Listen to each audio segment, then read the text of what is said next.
Seprene nggonku ngenteni janji iki prasetyaning ati kadung tresna mring sliramu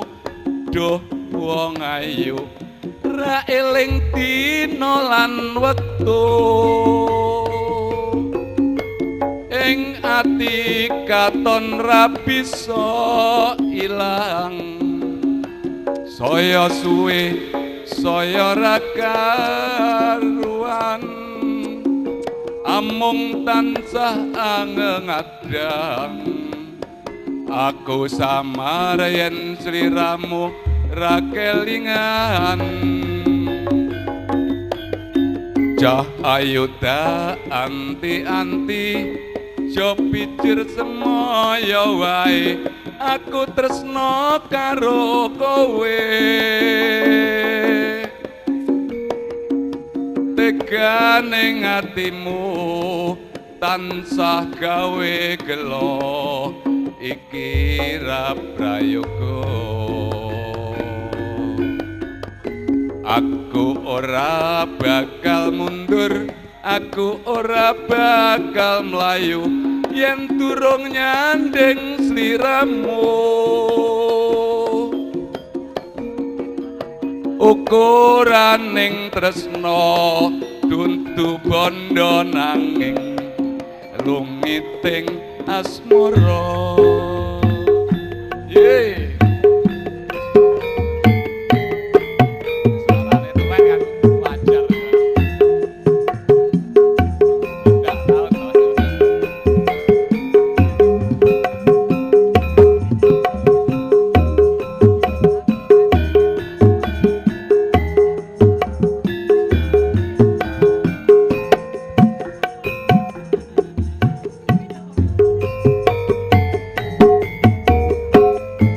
Seprene nggonku ngenteni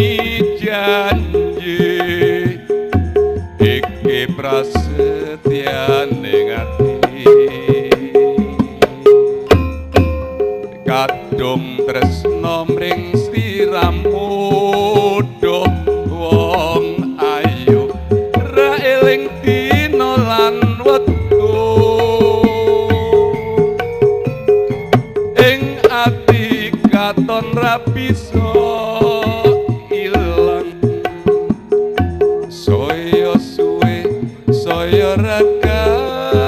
karuan amung tansah angengadang aku samar yen sliramu ra kelingan ayu jo pikir semoyo wae aku tresno karo kowe rasaku teganing atimu tansah gawe loro iki ra prayoga aku ora bakal mundur aku ora bakal mlayu yen durung nyanding sliramu ukuraning tresna dudu bondo nanging lungiting asmara Gusta anti-anti jo pikir semoyo wae aku tresno karo kowe teganing atimu tansah gawe gelo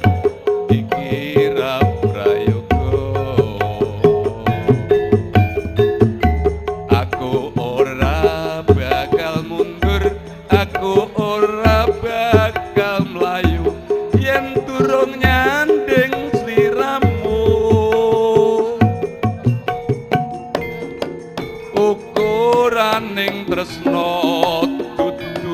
bondo nanging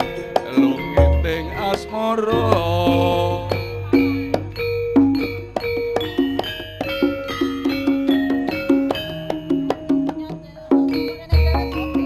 Pak Kancil.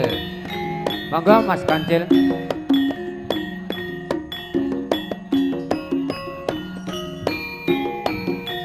Cek cek. Kowe rewel. Kowe rewel kartrae. Iya. Cek. Sampun kesupen tanggal 12 Bapak Mulyanto ingkang bedal wonten Dawung. Celake pasar Dawung.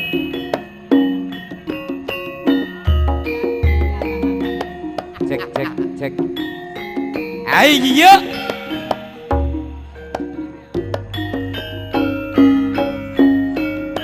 Kalamun waros liramu batin iki anane tan sarangu rasa tresno kang karandam sarwa mikir ati tan bisa jenjem kaya rapi isa ngloncati saben wanci tansah anggoda ati nanging aku wedi bloko pungkasane teman lara tresno najan adya yen kadulu nanging caket sajroning atiku nggonku nandhang tresno iki wis kinudrat sadremi lampahe aslole ulos sawah sapa ngendut katon atiku wis kapilut saiba bunga rasaku lamun bisa jejagetan sliramu monggo Bapak Lurah Pagerwaja kula aturi lawuh wonten dalemipun Bapak Kaidi mriki kalih ngregaken suasana ayo Balim Masan yo goyangane cik-cik aslele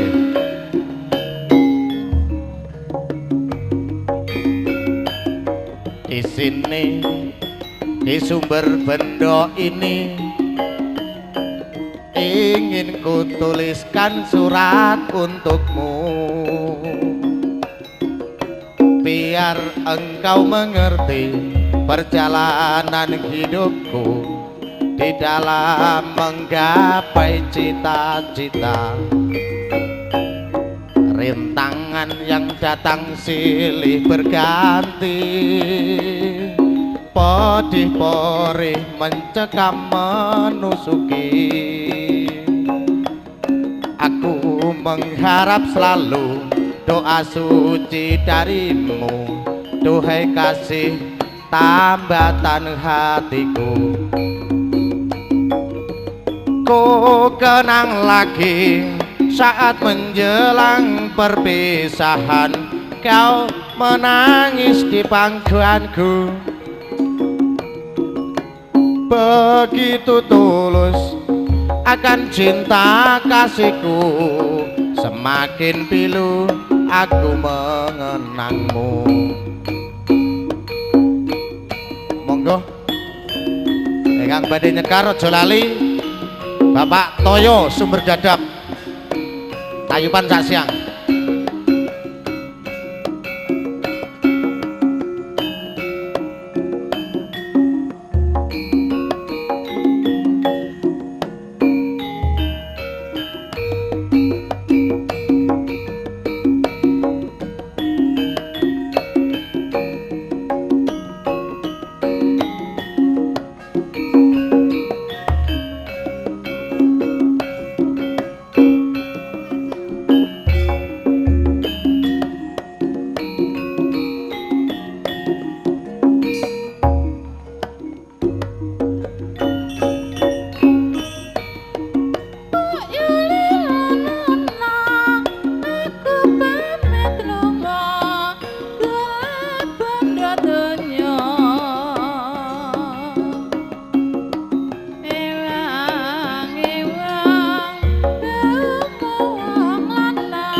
ngendi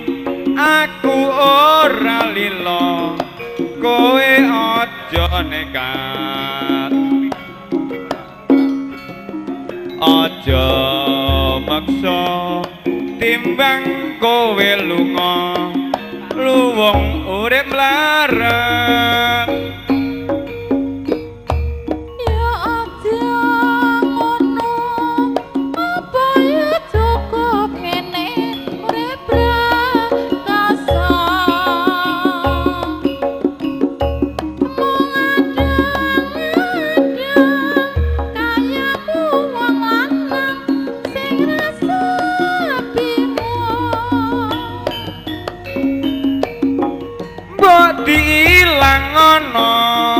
watakmu sing murka mikir prasaja ora ngoyo sareh sabar nrimo aja meri tangga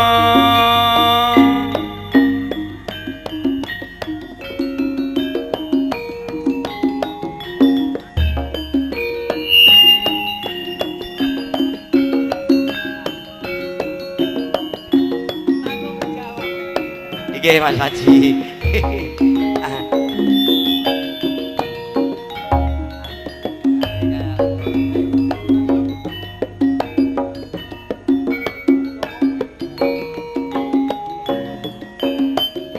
Ayo.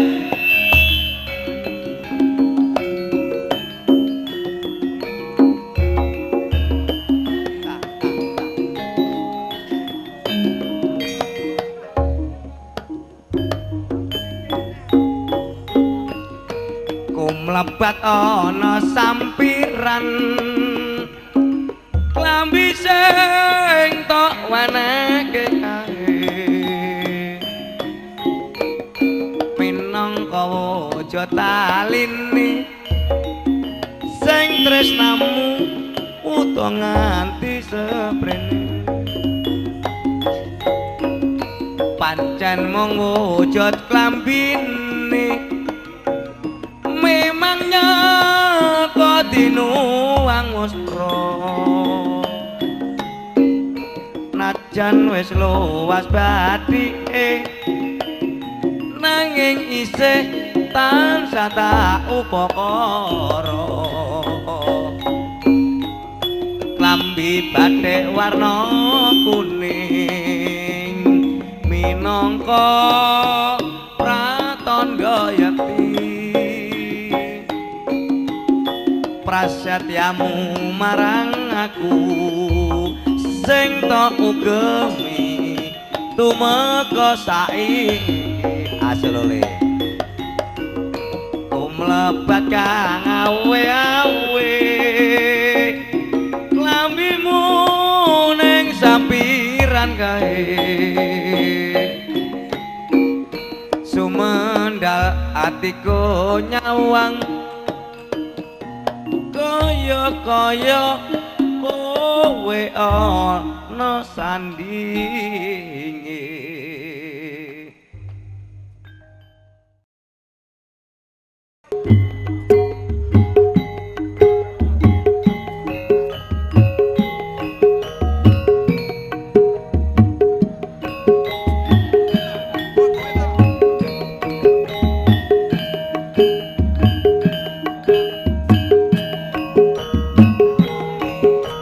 monggo Bapak Anam saking dusun Galek kula aturi laup wonten dalem kono Bapak Kaidi mriki. Ayo. niki kanca kula sehidup semati Mas Kancil ingkang dalem wonten kerjaan Tanggung Gunung. Monggo Mas Alim kalih kula riki.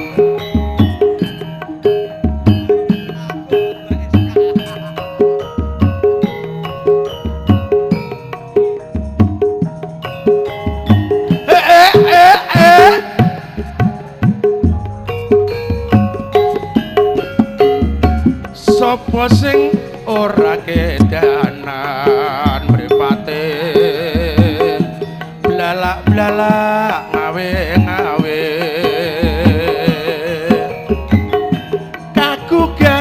rasa atiku yen anyawang manis lan asemu sayange anakku loro wis judah kono prawan kembang desa apa bisa keturutan momong putra urip bebarengan aku kedanan rina wengi mung tansah kelingan kedanan prawan ibarate kodhok gayuh lintang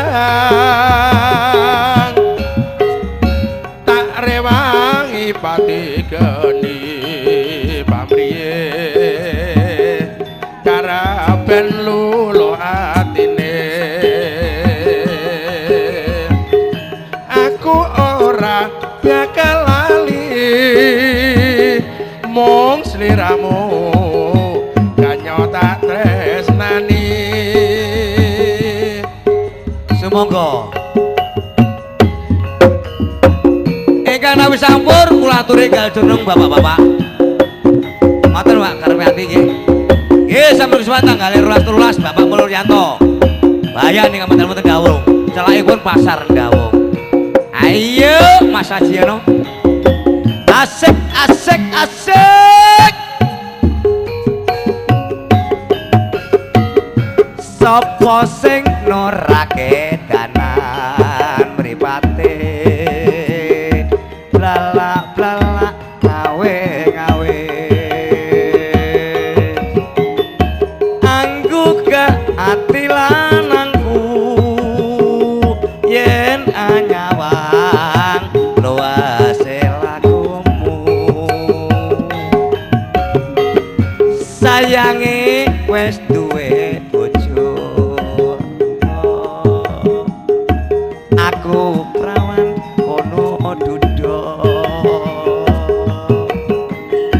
apa bisa keturutan sik among duye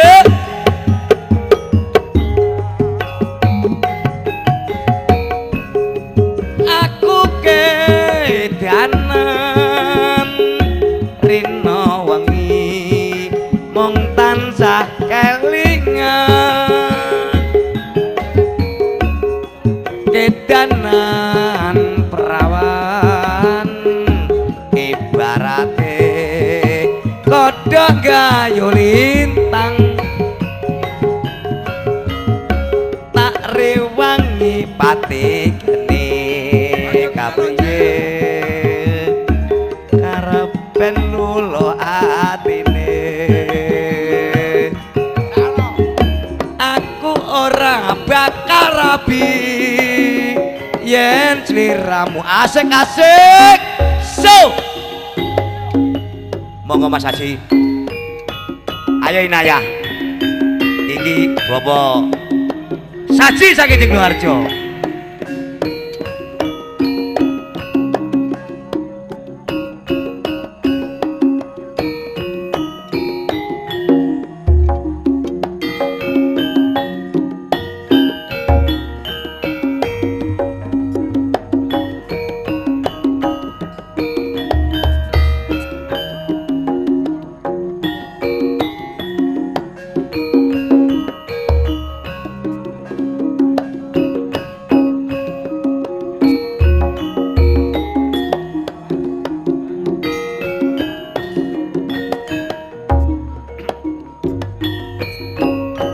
biyen kaedek tau gandeng tresno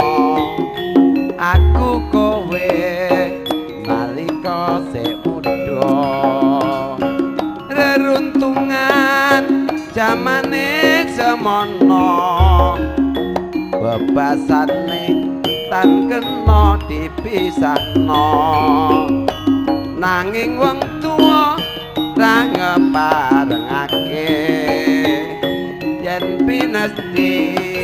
yen dudu jodone kabeh mau mung garing lakoni aja kelo lan kuciwa ing ati aku ngerti sliramu ra bisa lali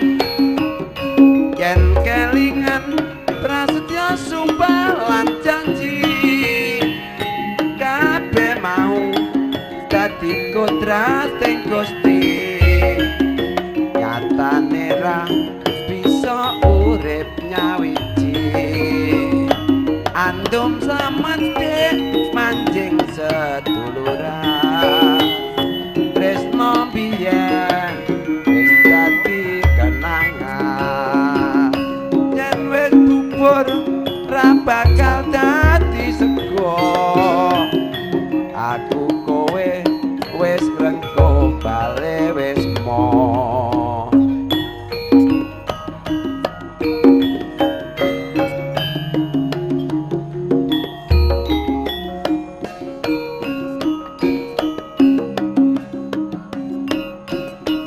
monggo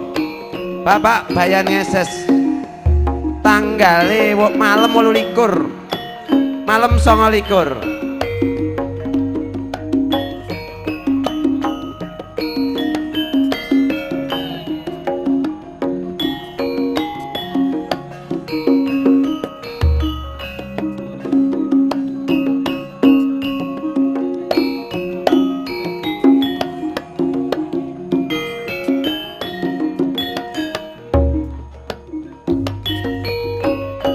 biyen kandhek tau gandeng tresno aku kowe nalika sik muda reruntungan jamane semono bebasane tan kena dipisahno nanging wong tuwa ra ngeparengake yen pineti yen dudu jodone kabeh mau mung kari lakoni aja gelo lan kuciwa ing ati aku ngerti sliramu ra bisa lali yen kelingan prasetya sumpah lan janji kabeh mau dadi kodrating Gusti nyatane ra bisa urip nyawiji andum samedhek manjing seduluran tresno biyen wis dadi kenangan yen wis bubur ra bakal dadi sego aku kowe wis ngrangko bale wis mo nggih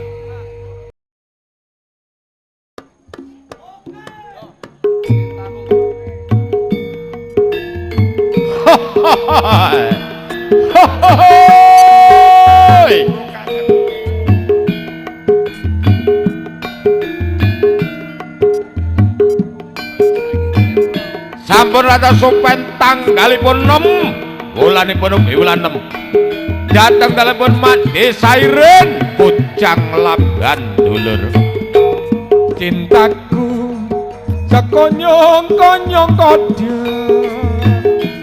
karo kowe cah ayu sing bakal lembarmu pancen super rasetur anti laler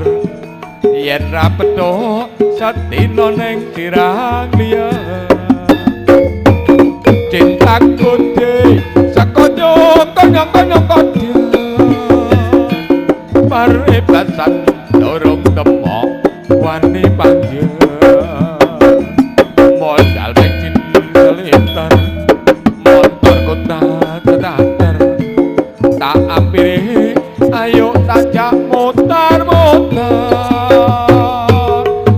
Dewa saku dandan melipit rambut tulangan nepumit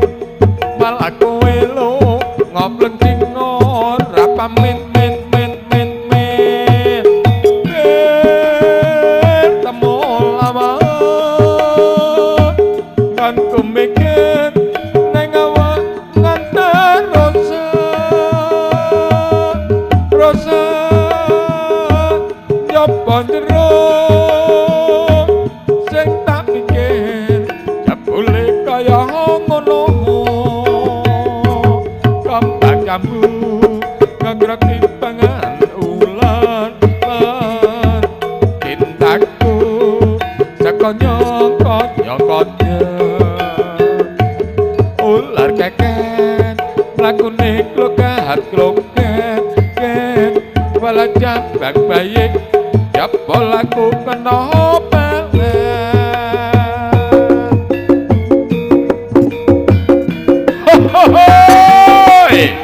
sapi damalih dulur kantun bijing ben datang dalam Kang Mas Budi Santoso Bayan Tanggul Turus Kecamatan Besuki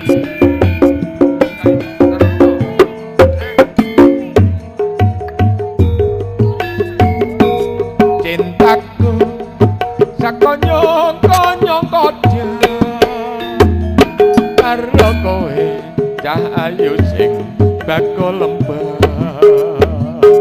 lembarmu pancen nyumper resik tur andilaler yen ra petuk katino ning sirah liya cintaku sakonyong-konyong parwebasan durung temok wani panjang modal bensin seliter motor kuda sedater tak ampiri ayo tajak motor dewasaku rentan bibit rambutku lengon nipumit malah kowe lo ngopleng cingo rapa men bertemu lama kan ku mikir neng awak ngantar rosa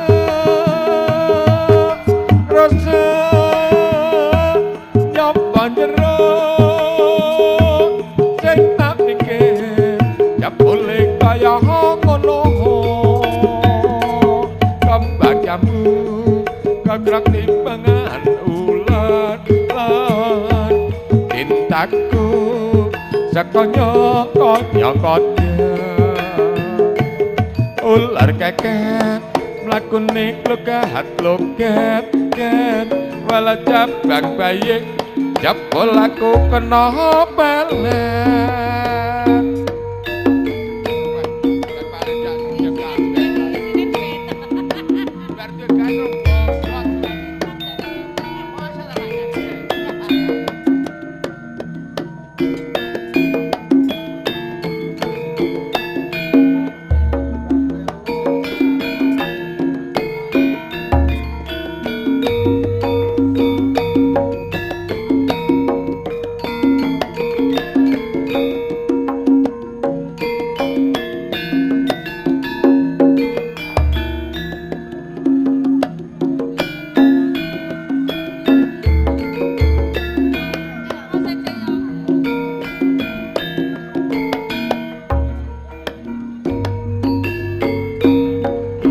pundi jayu badhe tindak pundi kadingaren tindak wae ra numpak taksi dhewean apa ora wedi timbang nganggur jayu kula kancane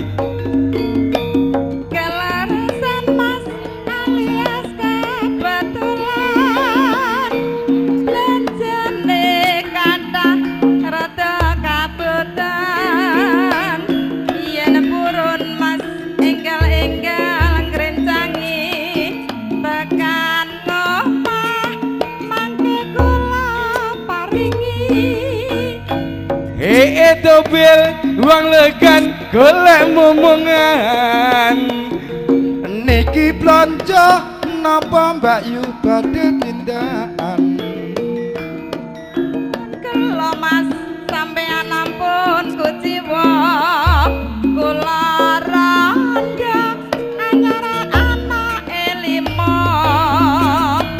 awan-awan lunga blonjo nang pasar paing Prawan rondo kanggoku rapati penting nang Semarang Mas tuku gelang apa anting-anting jak Sumalang ya ben rondo dijamin komplek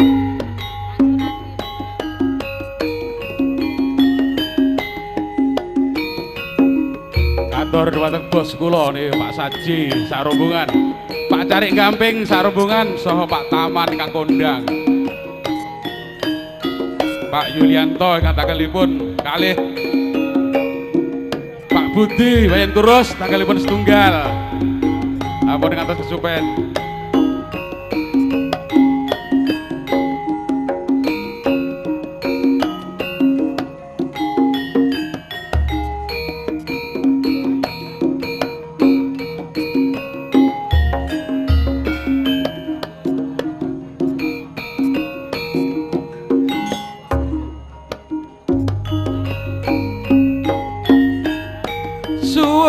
sajroning uripku yen to bisa kalawan sliramu rasa bunga dadi susah saben dina anane mung resah aluwung decera kenal penak turu ijen ngekebantal ora mikir ora umbal ati tentrem bisa grajut akal janjimu isih tak ugemi nyatane mung kandhek ing ladi rangira yen kowe nyidrani gawe wong kok natoni ati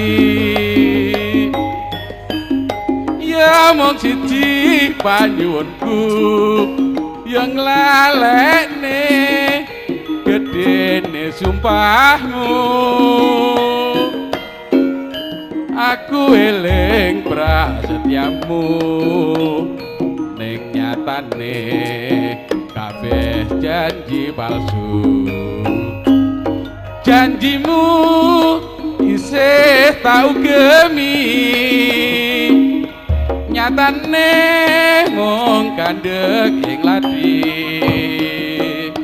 rangira yen kowe nyidrani gawe wong kok natoni ati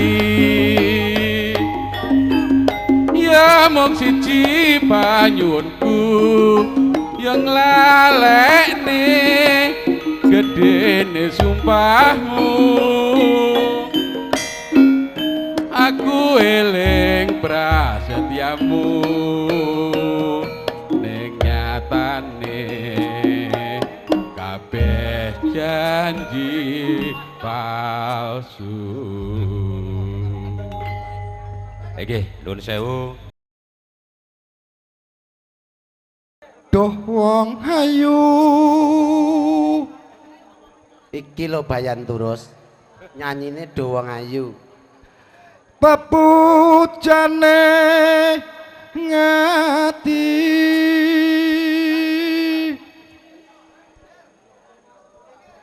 mreng sliramu kang tansah nglelewo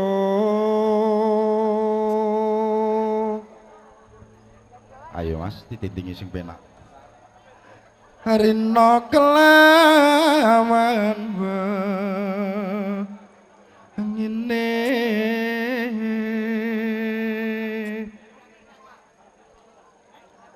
rasane wong lagi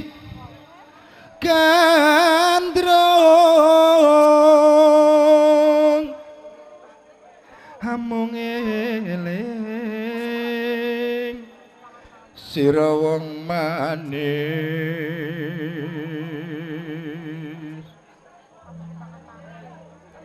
batin ora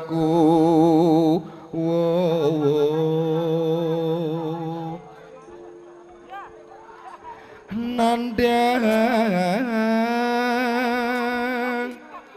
lara yo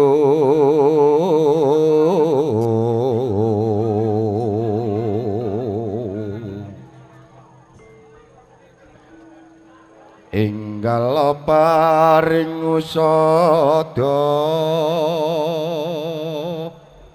mring wa mami kang lagyo hanyidam sari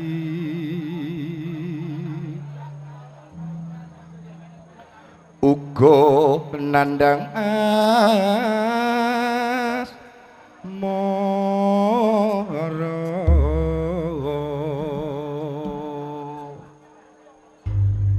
ayo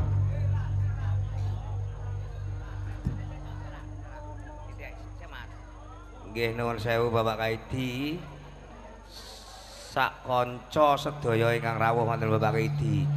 dados niku wau kanca kula ngebel kula nembe kecelakaan Bapak Tarji Tekong wonten sakniki wonten Tulungagung nggih ngebel kula Pak Kancil aku kecelakaan ngapunten ingkang kathah Bapak Tarji Tekong nggih mboten napa-napa Mas mugi-mugi dituntasne bisa selamat ora nek lang-lang nggih Bapak Tarji Tekong nggih sumangga Mas bayar terus. Iya, matur nuwun. Mugi-mugi saged cepet inggal saras kanca sedaya ingkang badhe ndongaaken. Nggih, matur nuwun. Umpama sliramu sekar meladi aku kumbang ngidam sari umpama sliramu margi wong manis aku kang bakal liwati sineksen lentangi luku semono janji prasetya ning ati tansah gumantel ning netra arenasa karasa rasaning driya mitra sak jagat raya kelingono wukir lan samudra ora hilang memanise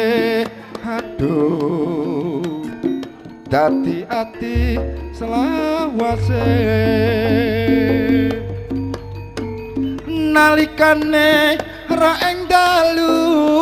hatiku lam-lamun sira ngayu nganti mati ora bakal lali lakae lintange mlaku monggo Mas monggo ingkang sampun pikantuk sampur kula aturi jumeneng iya monggo ayo Mas Nur snack saking tlatah Boyolangu menika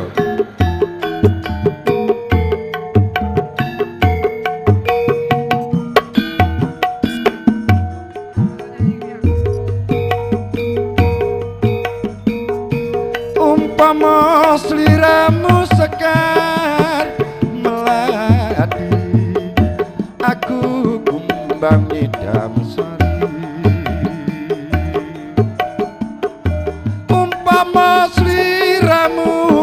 lagi wong manis aku kang bakal liwati sinaksan lintange luku semono janji prasetyan ning ati tansah kumantel ning netro arenoso karoso rasaning driya mitra sak jagat raya kelingono ukir lan samudra ora ilang memanise aduh dadi ati selawase iya nalikane raem dalu hatiku cek lam-lamun sira wong ayu nganti mati ora bakal lali lakae litangi mlaku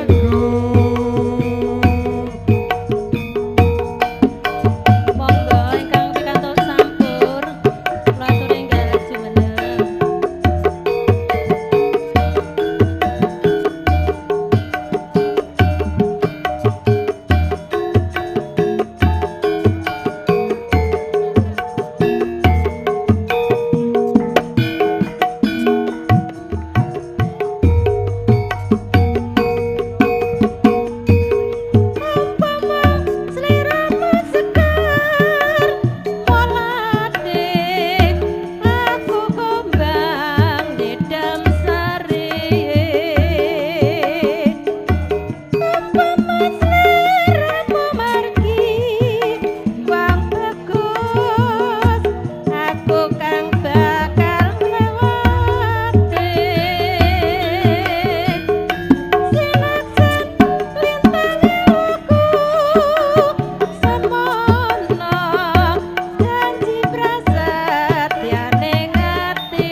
Monggo menika sinten ingkang kagungan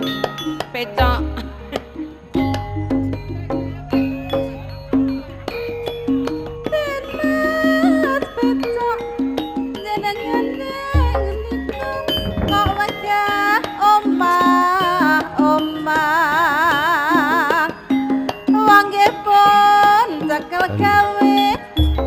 Sambut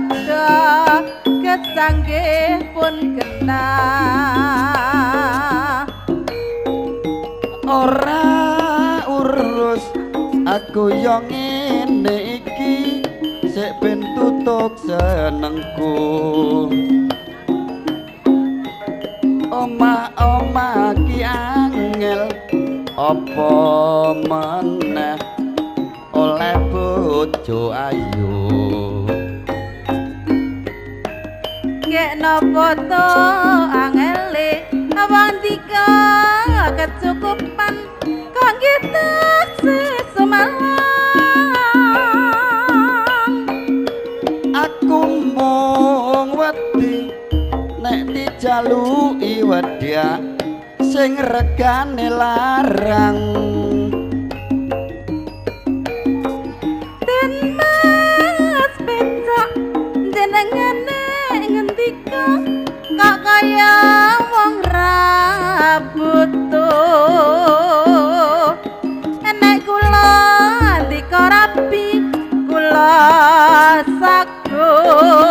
ning wegah diwayu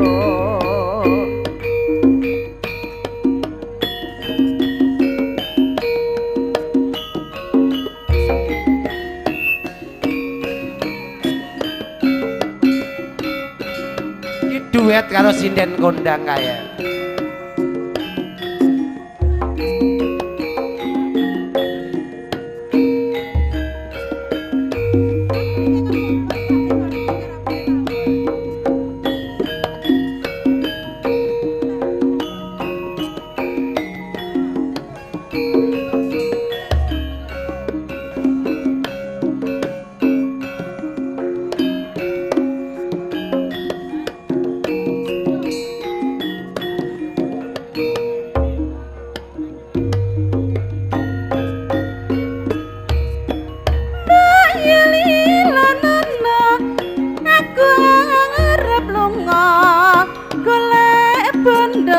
donya monggo Pak Mandor ewang baumu wong lanang kanggo sangu tuwa arep lunga ngendi aku ora lilo kowe aja nekat aja maksa timbang kowe lunga luwung urip larang ya aja ngono apa ya cukup ngene urip rekasa omong adang ngadang kayamu wong lanang sing rasa pira mbak tilang ana matamu sing murka mikir prasaja aja ngaya sare sabar nrimo aja meri tangga monggo Mas mikrone bolone dhewe sapa bisa aranono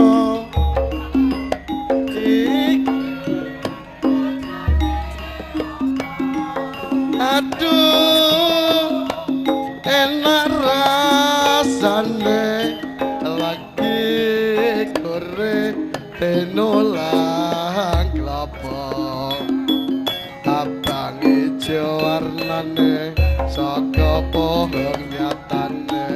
ora wurung yen to bengo blanggang-blanggang monggo Bapak Sutoyo Arista Salon Sangen dengan Pitu tanggal setunggal Bapak Budi Bayan gendane Mbak Nopi Mbak Ten tanggal loro Pak Yuli Pilar Rejo Agung dados aranono iki jenenge apa aduh enak rasane lagi gere tenolang klopo abang ijo warnane saka pohon nyatane ora wurung yen to bengu blenggang-blenggong. Oh, Bapak Sari sini.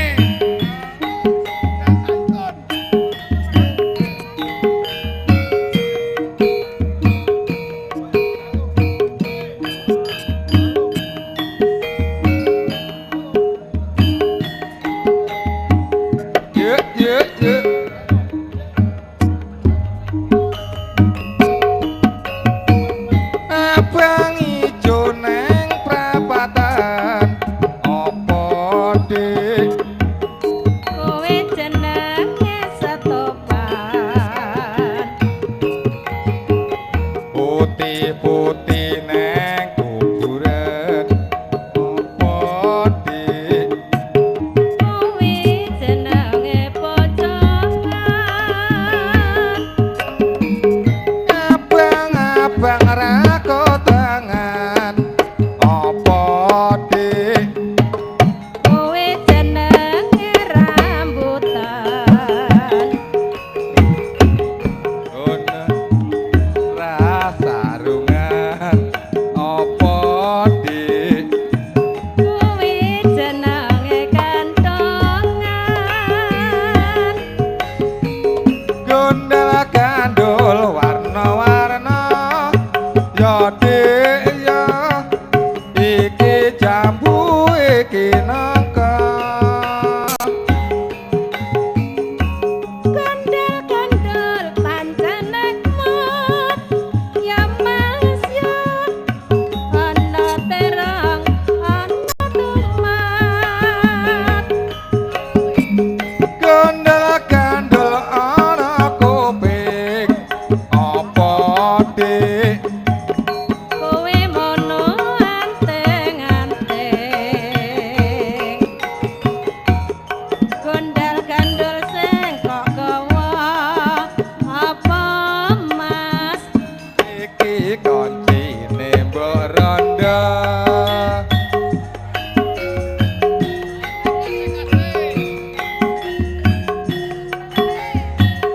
Monggo saking Bapak Samuri Bukatiah Waranggono. Tanggal 5 sak kanca nun sewu. Muga-muga aja lali nggih Karanggoso Bapak Winarto. Lanjarane mbablak ini. Dadi lek lanjaran wajib ngelingne. Monggo Mas Samuri. Ceritane wong seneng tunggal sebalik Wiwitane wiwitane lungguh jejer saben dinane saya suwe kaya suwe saben jejer nyekel tangane banjur ngomongke banjur ngomong dik aku tresno kowe ceritane wong seneng nunggal sebalik wiwitane lungguh jejer saben dinane saya suwe kaya suwe saben jejer nyekel tangane banjur ngomong banjur ngomong Mas aku tresno kowe kembang kenongo atiku digawe gelo kembange mlati agawe larane ngati kembang kecubung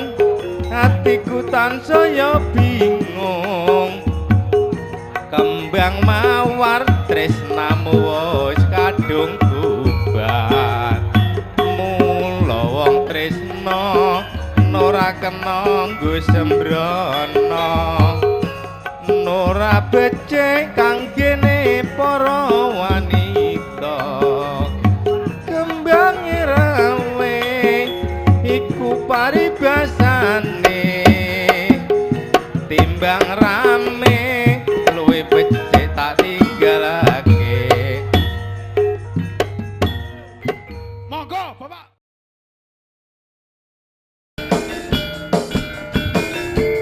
Monggo Pak Toyo. Yo didangdutne ya. Hei, hei.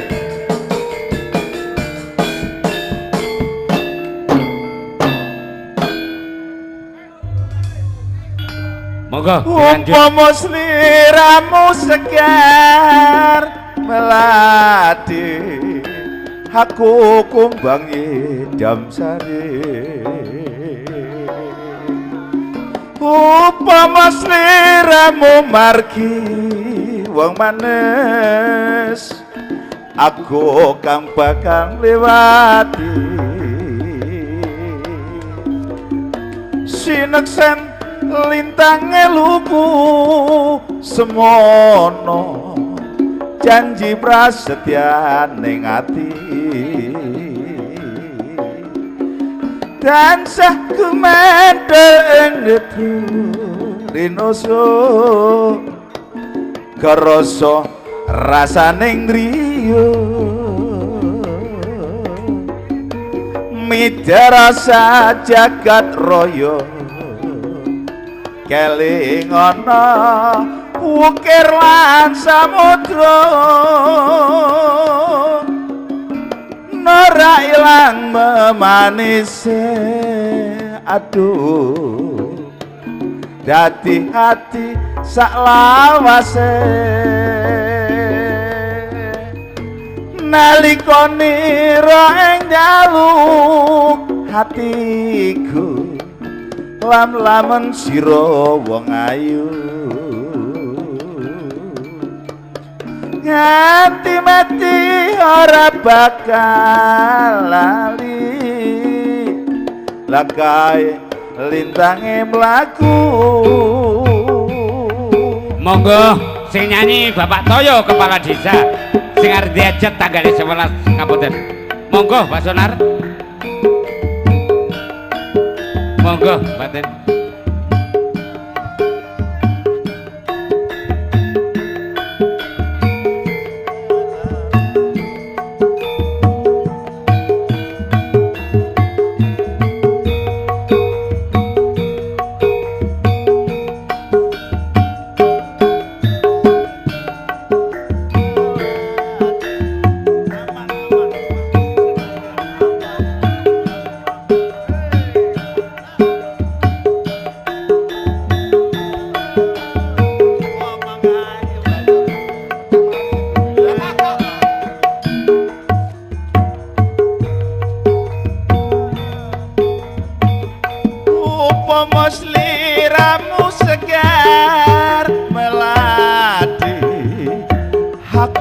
Kumbangi damsare,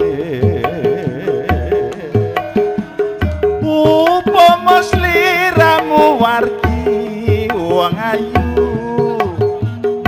aku kang bakal liwati. Sineksen lintange luku semono, janji prasetya ning ati. Tansah kumandhel ing netra rinoso, karasa rasaning griya. Midarasa jagat raya,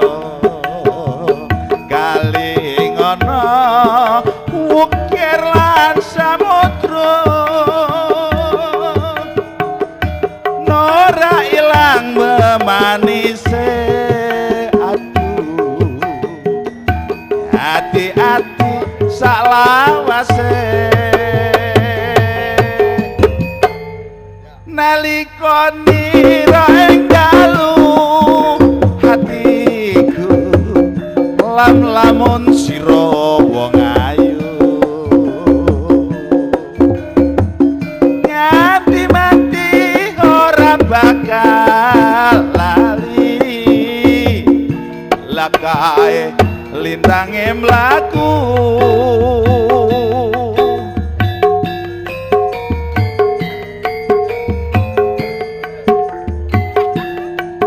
Nuwun Pak Lurah.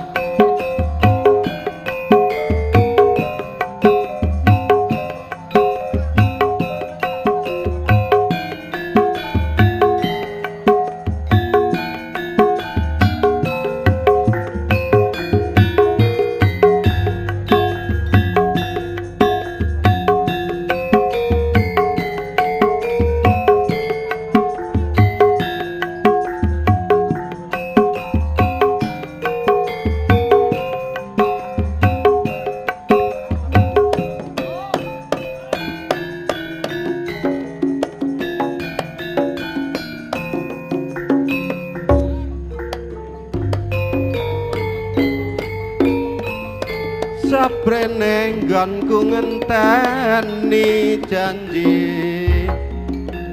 iku prasetyane ati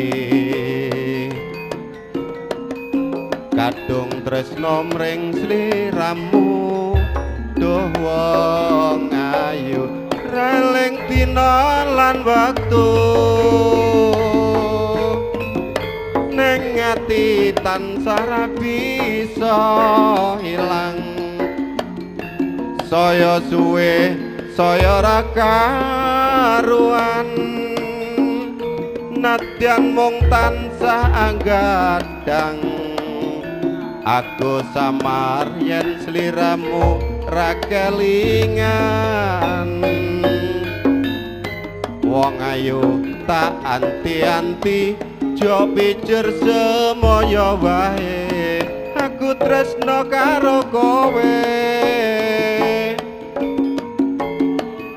tega ning atimu tansah gawe gelo iku ora prayoga aku ora bakal mundur aku ora bakal mlayu yen durung nyandeng sliramu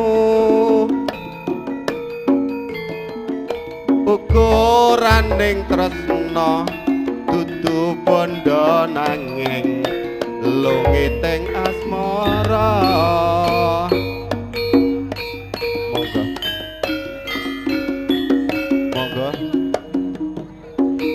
monggo Mas Bondet. Nuwun sewu dulur kula nang Kakang Gleduk.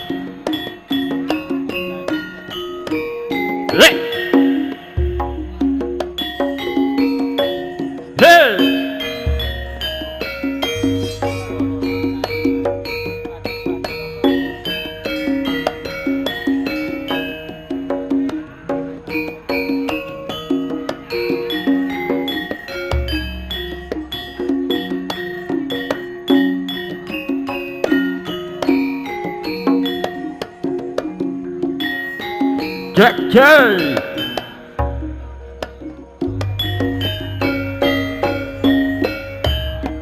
Lamun weruh sliramu